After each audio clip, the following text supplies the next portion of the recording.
mundo se pregunta por qué no hubo un incremento salarial. Es decir, por qué este incremento no afecta a las prestaciones sociales. Vamos a hacer una explicación de este problema. Vamos a ver lo bueno, lo malo y lo feo del incremento de los ingresos mínimos de los trabajadores. Lo bueno, el incremento es 30% en dólares. El incremento es indexado en dólares. Según el presidente, en el breve tiempo hay una revisión y otro posible ajuste.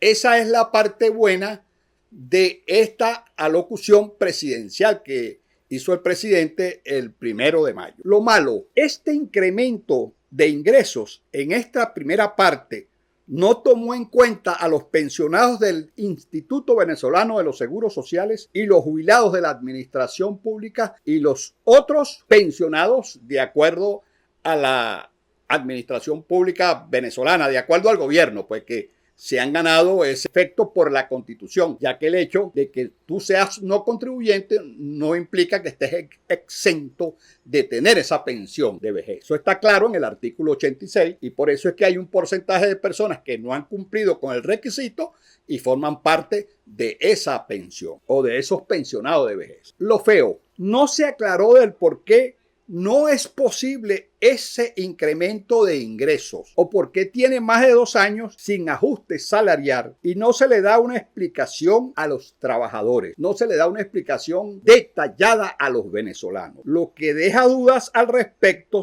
a los trabajadores. Según apreciación de muchos, es posible un incremento mayor. Es lo que está en el ambiente, precisamente por no aclarar el gobierno con detalle el por qué no se puede hacer ese ajuste en este momento.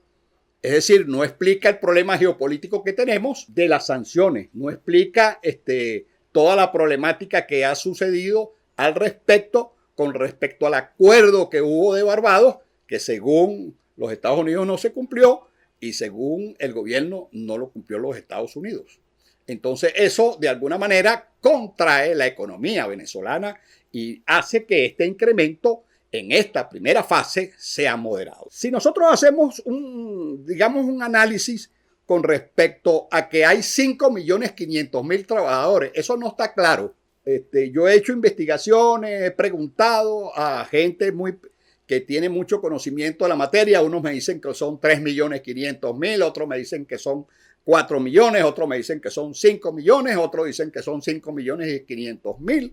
Y bueno, vamos a tomar el punto más alto para tener una claridad con respecto a esto. 5.500.000 trabajadores. Porque la propuesta era que el salario tenía que ser de $200 para ir avanzando precisamente en forma progresiva, de acuerdo a la Constitución, a un salario igual a la canasta básica, de acuerdo al artículo 91, según la interpretación de mucha gente. Entonces, $200 implicaría una reserva. Si nosotros tomamos en cuenta que esos 5.500.000 trabajadores, todos ellos tienen un año en la administración, eso daría $4.000 millones en garantía. 4.000 millones, tomando en cuenta que los 5.500.000 tienen un año. Porque justamente para poder dar una apreciación se necesita tener una claridad con respecto al tiempo promedio que tienen los trabajadores en la administración pública. Cuando se hizo el trabajo de la ley orgánica de los trabajadores y trabajadoras, había un tiempo promedio de 11 años en la administración pública. Eso es importante para poder determinar estos cálculos. Y un salario promedio, que ese salario promedio debe estar hoy un poquito por encima del salario mínimo, indudablemente, porque las prestaciones sociales se pagan al último salario devengado. Por eso es que ahí es donde está el impedimento, porque hacer ese ajuste del ingreso salarial a $200 implicaría que eso aumentaría en casi un 60, 70 veces el ingreso que hay en este momento, que es $3,5.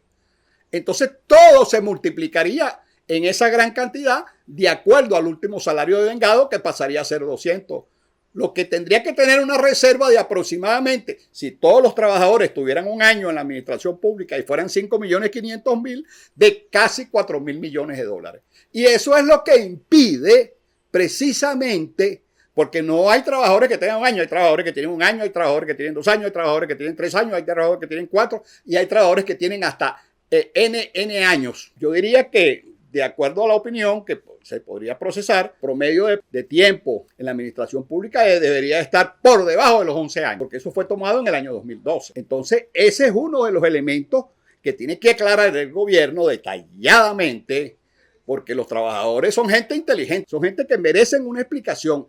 Y más que todo porque no dan las cuentas en este momento, porque 20.500 millones de dólares, que es el gasto público contemplado, no da precisamente para pagar esa cantidad de dinero, ya que prácticamente la doblaría. Entonces ahí es donde está el problema.